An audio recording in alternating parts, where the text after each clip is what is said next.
Alright, I don't know why I'm making this tutorial because it's a basketball game and the objective is pretty simple to score, but here we are. Usually I have a save that I load, that I turn all this stuff down. Nobody wants to hear that super loud music and effects. Replays have it always on so you can skip them. On screen help, you want to turn this off. This is the little screen before the game loads. That'll tell you like the controls. You want to turn that off so you don't have to see that.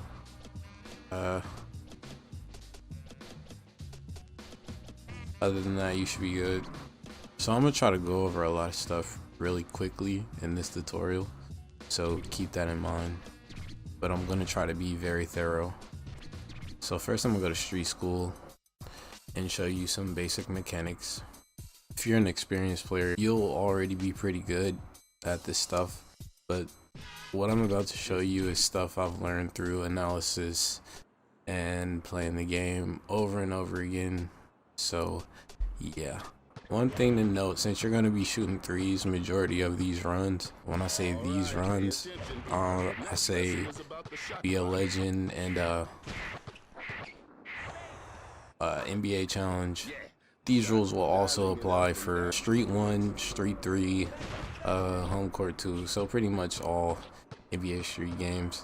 So you'll see below Kobe, he has a little indicator. It shows you where he's good from shooting from. If you see over here in this corner, it's green.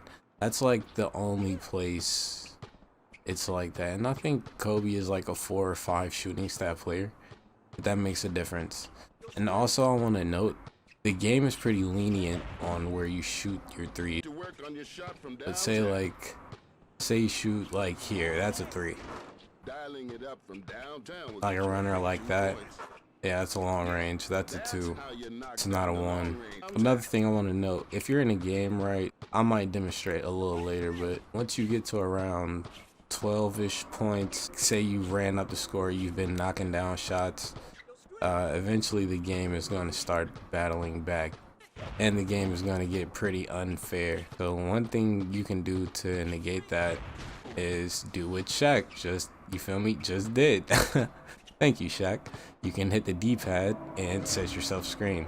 Now I know that's kind of weak, but I mean it really gets the job done if you can't get open, especially around that 12-point range. If you remember to use that, it'll keep you from getting those annoying little time losses from missing shots or stuff like that. One thing you can also do if you're missing shots is just take a 1. You'll see what I do in a lot of my runs is when I get to 18, I'll take a 1, and then the next possession I'll shoot a 3 in the game. One thing I notice in Street 1 is if you do a fake out and then shoot, I think it's like you have more of a chance of making the shot. It's like really weird. Kid. See a shot like that with a fake out. One thing I want to point out, in Street 1, in just Street 1, sometimes shooting game breakers is more consistent than shooting a regular shot, but that's just in Street 1. If you're shooting game breakers in Street 2, it's kind of a waste of time. The thing is, if you're shooting game breakers, you have to deal with that cutscene when you could just be shooting with somebody that's gonna make the shot. Alright, now stealing. This is gonna probably be the make or break of your pace. You have to learn how to capitalize off your steals. Well, first you have to learn how to get steals, and then you have to learn how to capitalize off your steals. Because one thing I've learned is if you get a steal per se, right, and then you go shoot the ball, if you had a steal off an inbound and you shoot the ball, you're more likely to miss. You kind of want to just get close to the ball, and also it matters if you're trying to steal if from the ball hand or not. That makes a big difference. Also, if you're going for steals, never hold your turbo when you're going for steals. That's just draining it for no reason. If you're going for blocks, you always want to go for turbo blocks unless you're trying to keep the score down. But yeah, most of the time, turbo block it up. In all the games we use the Mavericks because they have 3 players with max shots. Sometimes people say Dirk is a bust and get Van Axel. I will say this, in my experience in playing NBA Challenge, I've had stronger runs because I've had LaFrance and he's a better big man, but that's just because of the way I play. I need a good big man and Dirk doesn't really get the job done. So one important thing is you want to try to win every single tip off, and you want to hit the jump button just like in 2K at the very top. Philadelphia, the land of the Liberty Bell and basketball to the fullest. Okay, so you want to move out the way most of the time and they'll shoot the ball. It'll keep the game and the pace moving forward. Pretty simple.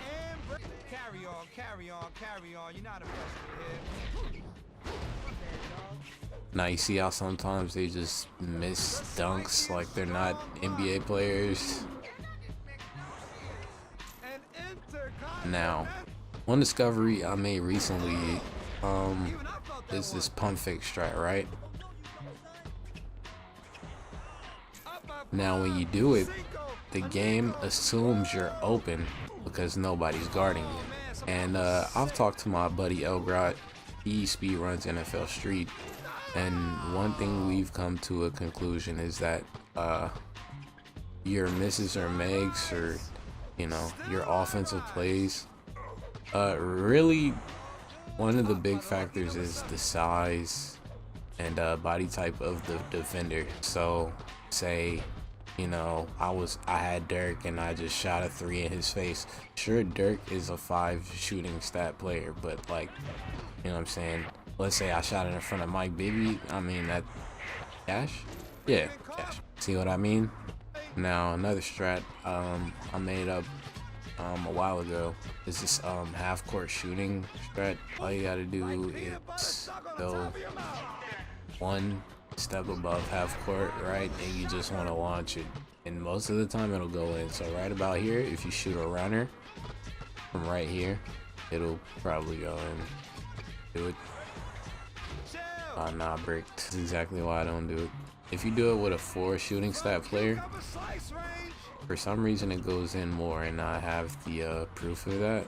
The speed run thing, I did a test with it way back when I first started, and you can see the results. You can see we're already at the end of the game. One thing you see is right now, since we're at the end of the game, they're trying to get a lot of tricks, and they just got that game breaker. The thing about playing this way is you have to try to negate the game breakers, right? You're going to be running up the score, and because of that, they're naturally going to be trying to get tricks and attempt to make a comeback, you know? So one thing you gotta note is you gotta be real careful. Maybe sometimes you want to do tricks or fake outs, etc. Like I said, you can use fake outs and it'll get you open the same way you can use pump fakes and all that. So yeah, it just really depends on how you use it all.